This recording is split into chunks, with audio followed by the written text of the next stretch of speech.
you are building a dynamic, unpredictable world. So, we're going to break down the specific frameworks, structures, and systems you need to completely master game storytelling. All right, here's our roadmap for today. We'll be moving through 5 key steps to construct an unforgettable interactive experience. The foundations, the framework, the friction, the decor, and finally, handing over the keys. Let's jump right into step 1, the foundations, building the base. To build a solid base, we first need to totally rethink what a game storyteller actually is. Media scholar Henry Jenkins hit the nail on the head when he said that you aren't just telling a story, you are building a structure where stories can happen.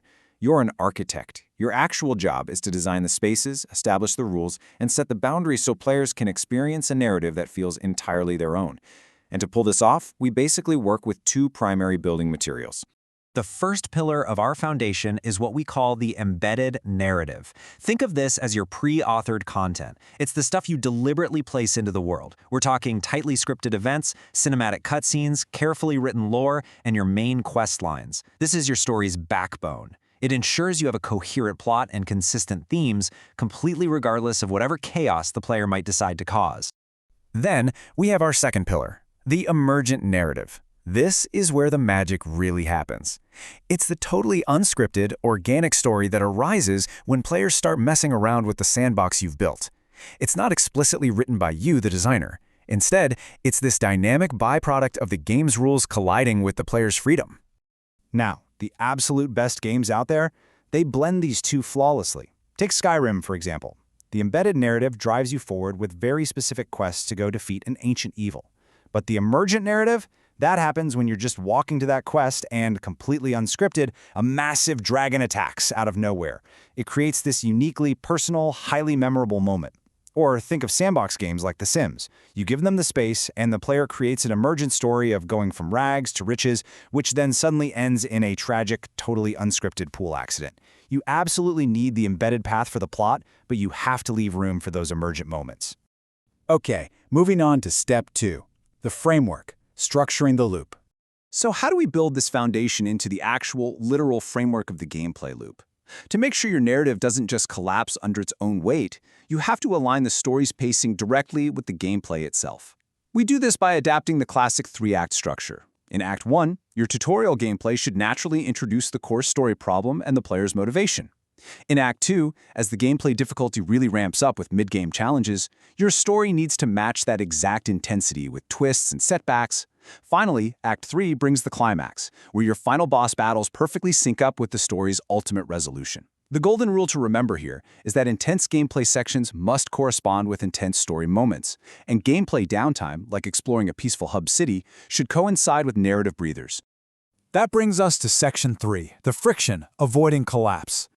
Every single construction project faces friction. In game design, our absolute biggest enemy is a structural flaw known as ludonarrative dissonance. Yeah, it's a bit of a complex term, but it describes a very frustrating problem. It happens when what the player does through the game mechanics totally contradicts what the story says through the narrative. Seriously, I want you to ask yourself this question. If your beautiful, cinematic cutscenes show a deeply peaceful, noble protagonist who values life above all else, but your core gameplay mechanics require them to gun down hundreds of enemies without a second thought, what happens? The player's immersion is immediately, instantly broken. The mechanics are telling the story of a ruthless killer, while the script is trying to tell the story of a saint. So your primary goal here is to actively prevent this disconnect. You've got to align your character traits with your core gameplay verbs. If your game is all about combat, your narrative needs to acknowledge the hero as a hardened soldier or a gritty survivor. If you absolutely insist on a peaceful protagonist, you must design gameplay that gives players non-lethal solutions. Furthermore, you really need to avoid the false ticking clock. If your game mechanics encourage leisurely treasure hunting and knocking out side quests, do not write a main story narrative about an urgent, world-ending crisis happening right now. It just makes the act of collecting coins feel absurdly out of tone. All right, Section 4, the decor, environmental storytelling. Now that our overall structure is sound, it's time to decorate using the environment itself. One of the absolute most powerful tools you have as a narrative architect is the world you build. Instead of just lecturing the player with long, drawn-out cutscenes, you can build narrative set pieces. Imagine walking your character into a village where every single person, animal, and cart has been turned entirely to solid stone. You don't need a narrator to explain this. The environment immediately begs the player to ask, "Whoa, what happened here?" and invites them to investigate on their own. Games like BioShock and Dark Souls are total masterclasses in this technique. They use silent visual clues to convey rich, deep history without a single line of spoken dialogue. Ruined architecture immediately communicates an ancient battle. Carefully placed props like bloodstains leading to a scattered pile of weapons tell the story of a very recent desperate struggle. And small details like graffiti on an alley wall or discarded artwork provide massive cultural context. Ultimately, you're rewarding the player's natural curiosity with really satisfying narrative payoffs. Finally, we reach Section 5, handing over the keys, meaningful choices. For our final phase, we hand the keys over to the player. Giving players meaningful choices is amazing, but let's be real, it can create a literally impossible volume of content for your team to actually build. To manage this, we use a technique called branching convergence. You introduce the core storyline, and then you let the narrative branch out drastically based on player decisions.